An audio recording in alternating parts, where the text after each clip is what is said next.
আসসালামু আলাইকুম। বৃষ্টির শব্দ কার না ভালো লাগে। কেমন আছেন আপনারা সবাই? আপনাদের শুক্রবারের ব্লগে স্বাগতম।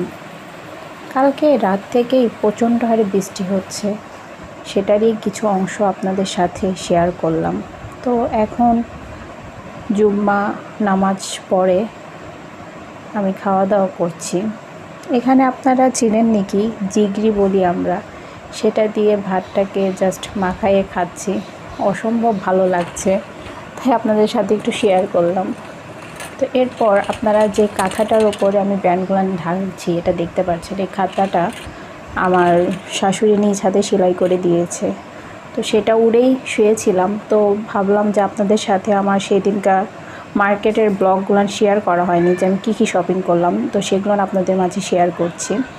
এই তো একটা 5 বল নিয়েছি, এটা হাতের মাসাল শক্ত করে, ভালো লাগলো তাই বলটা নিলাম। আমার আবার এগুলো বল কিনতে খুব ভালো লাগে, জানি না কেন, ছোটোর থেকে এগুলো ছোট ছোট বল আমি কিনে রাখি। তো দেখেন কতগুলান ব্যান্ড কিনেছি, কারণ আমার ব্যান্ড 2 দিন পর পরই ভেঙে যায়। নতুন ব্যান্ড নিয়ে আসছি, সেই দিন নিয়ে আসার পরে পরের দিনই আমার ব্যান্ডটা ভেঙে গেছে। তো এইবার এটার জন্য এক গাদা ব্যান্ড কিনে নিয়ে এসেছি।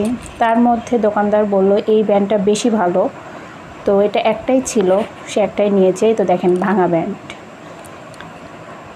তো কি বলবো, কষ্টের কথা। আপনাদের এরকম কার কার ব্যান্ড ভাঙে আমাকে একটু কমেন্ট করে জানাবেন তো, যে আমার মতন আপনাদেরও ভাঙে নাকি ব্যান্ড। তো এই আমার টুকিটাকি শপিং, আপনাদের সবগুলান ব্যান্ডটি ভালোভাবে দেখাচ্ছিলাম। তো আমার ভিডিওটা যদি ভালো লাগে অবশ্যই আমার সাথে থাকবেন। আজকের মতন এই পর্যন্তই, ছোট্ট একটা ব্লগ নিয়ে আসছিলাম। আল্লাহ হাফেজ।